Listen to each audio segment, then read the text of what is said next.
Hi, and welcome to In the Field, a series of interviews with musicians living in the San Francisco Bay Area and beyond.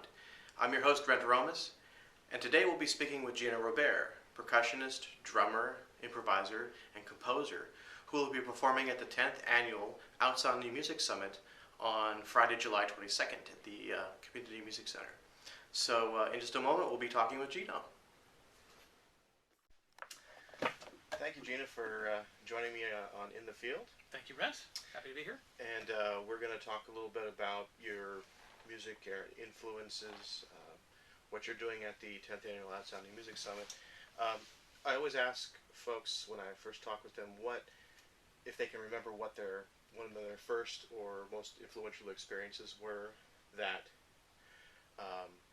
sparked the desire to be involved in sound and music. Well, for me, it started, I was very curious about sound at a very young age, as a toddler, pulling pots and pans out of the kitchen cabinet and playing them with wooden spoons. So I don't really remember why I did that, but there's photographic evidence of it. But I've always wanted to at least play drums or hit things and make sound from a very early age. And it's somewhere around the age 7, my folks bought me a drum set and got me drum lessons. Okay.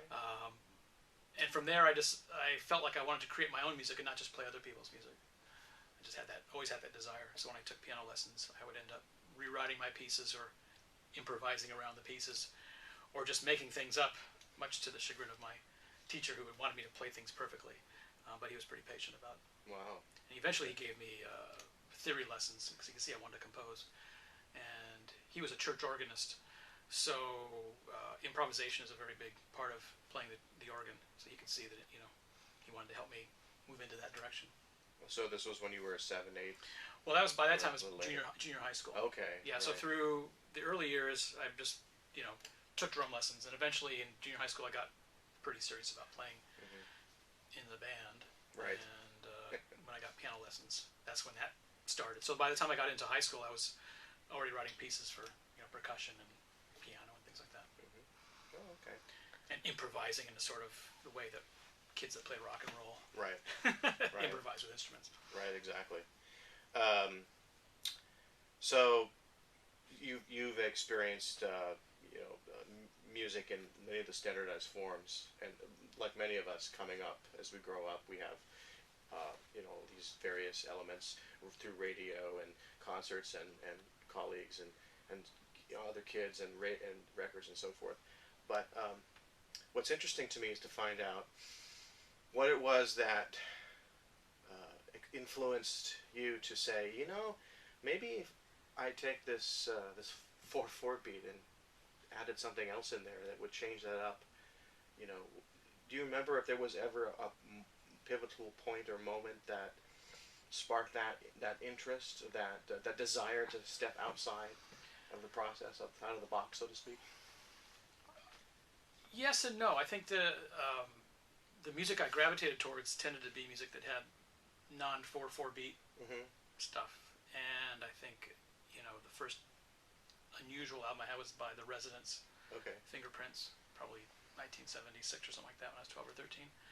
And listening to clothes in the dryer was my favorite sound, or the washing machine, or the dishwasher, just that kind of mechanical sound that was somewhat regular but had irregularity into it. I always enjoyed that.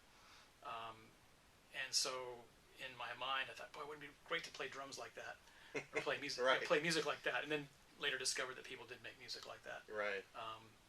And I was always interested in stuff that was not just hitting a drum, but scraping it or bowing cymbals and things.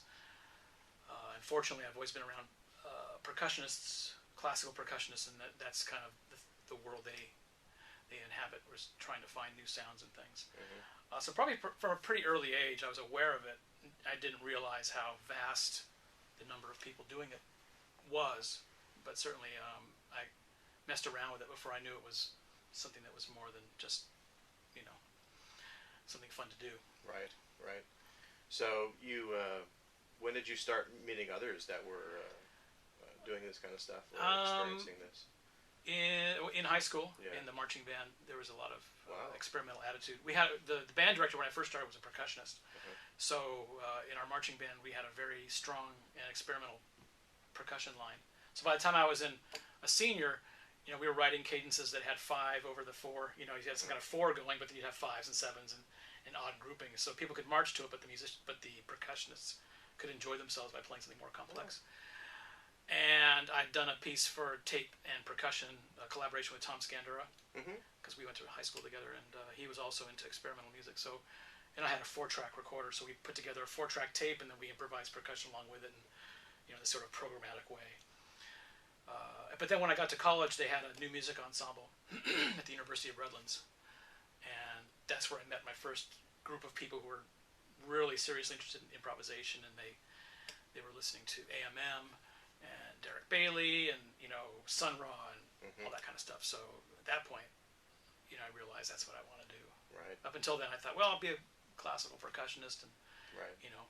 write music for this. But then, at that point, I could see that people really did improvisation as that was their big direction. And are there any? This is probably a loaded question. Are there any non-musical early influences that have also been an integral part of your direction, your vision? Non-musical Yeah. influences. Art, sculpture. Well, yeah, structure. I think things like Calder's mobiles, those things always intrigue me in terms of how they're always changing.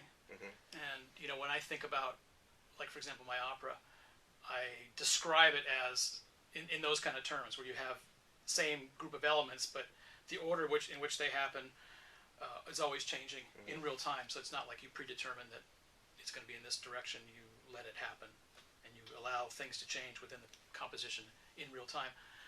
So in modern art, obviously, chance elements and those kind of directions really were quite influential. But again, for me, in terms of sound, it would be environmental things, shapes of environmental, like decrepit buildings and stuff like that, or machine sounds. My father was a locomotive engineer, so when he was younger, and I was around trains a lot, those kind of sounds made me, think about not just the sound of the engine, but also form. Just something coming down this way and developing as it goes past you, a train. Those kind of things always, how things change in time. I think that's probably the biggest influence in some ways. But yeah, definitely art movements that have randomized or natural elements. Right. So speaking of opera, you did an opera, and it's still in energetic, process. The I Norton, Right. About Emperor Norton. Yes. From San Francisco in the 1920s. Well, no, he lived. Or before that. He reigned during the last part of the 19th century. Oh, okay, right. Up to about 1880. Yeah. Yes. And he was, I think he had a 20-year reign. So the opera it's based on the libretto is based on his proclamations that he made in the newspaper. But conceptually, the idea is that there's this book of scores and strategies and ways to play music and interact that is always growing. I'm always adding to it with every performance. Right.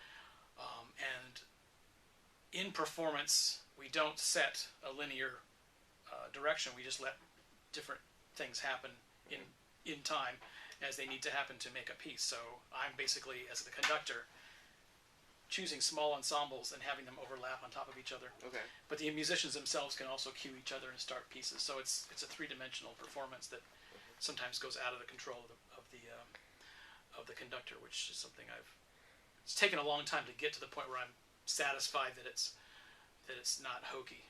Right.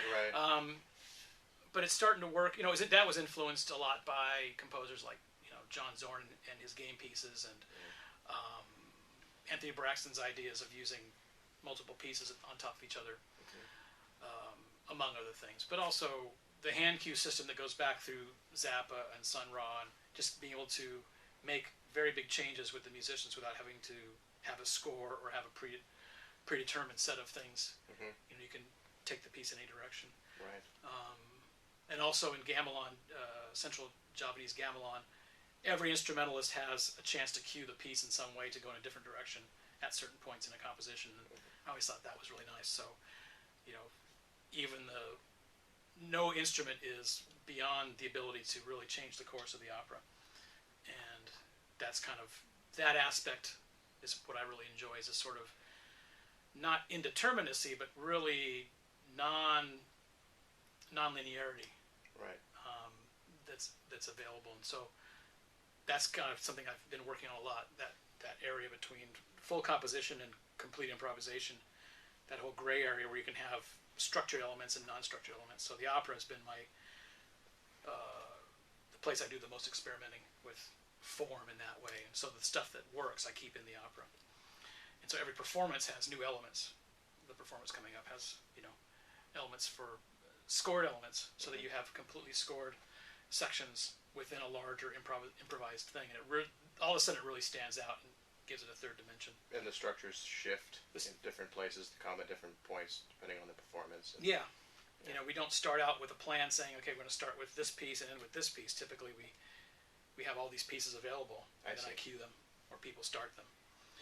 Sometimes we have a kind of a linearity in terms of, we know we'll start with a big group and end with a small group, but Are you taking a similar approach with your presentation coming up on July 22nd at the Outsound Music Zone? Yeah, in this piece, which is based on the graphic work of Jose Guadalupe Posada, the Mexican engraver from the first part, from 19th to the 20th century.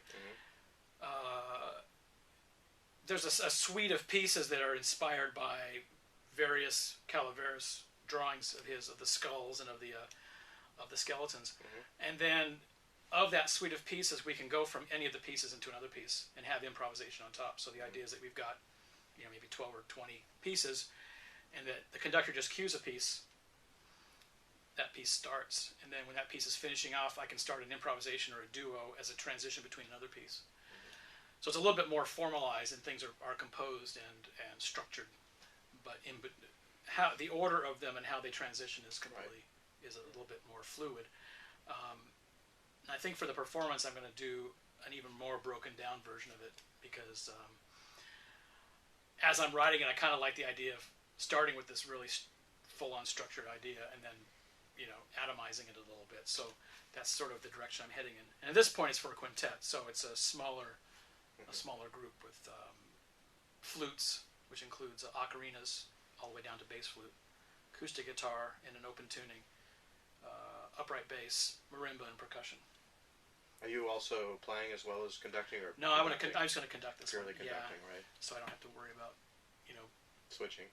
Well, when you're inside the ensemble, it's really hard to stand outside and see what's really going on. And also, I chose 5 musicians. I was really curious to see how they work together.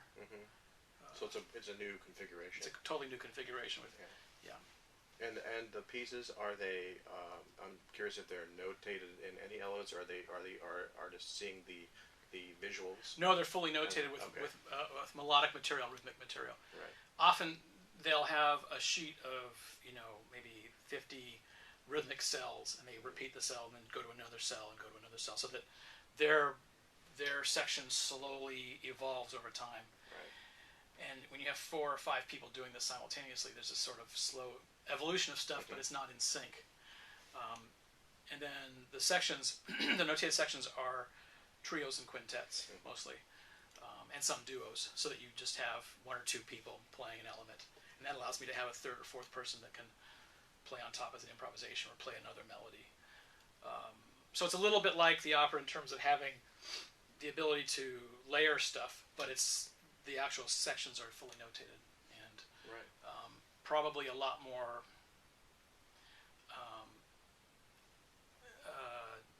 normally notated. That is to say, with groups of cells, as opposed to being really about timbre. This one's more about activity.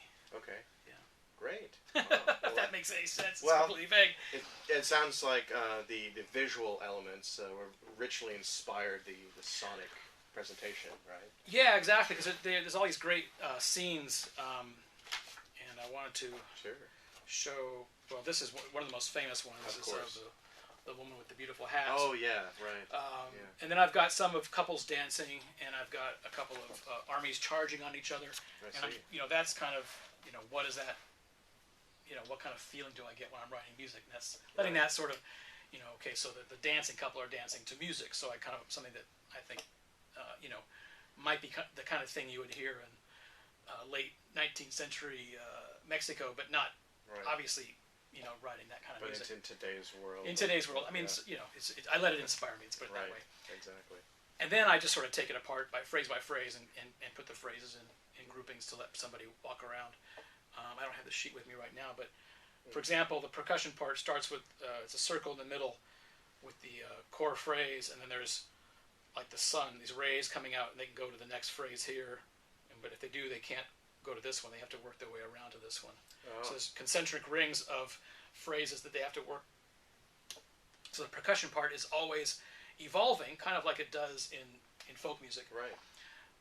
And then the flute part has themes that evolve in a similar way. So it's folk-like is how I tend to think of it, but not in a fragmented avant-garde way, more in a sort of naturally evolving way that I think folk musics often do.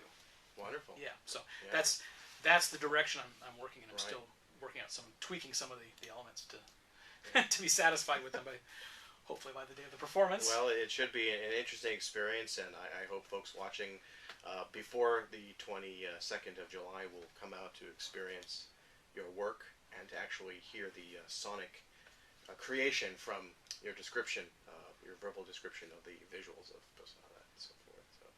Yeah, it's unusual for my music because it's fully notated and because I'm really relying on other people playing, the sort of instruments that I normally choose to work with, particularly marimba and hand percussion, these kind of things like shakers and so you're stuff challenging like too. Well, yeah, and I think it's just one of these things where every composer has to, at some point to write a string quartet, and I'm still putting that off, but I'm getting closer by writing something for mixed ensemble at least. Cool. All right. Well, thank you. Well, thank you very much. Appreciate it. Thanks for coming over. Great. Tune in next time for In the Field.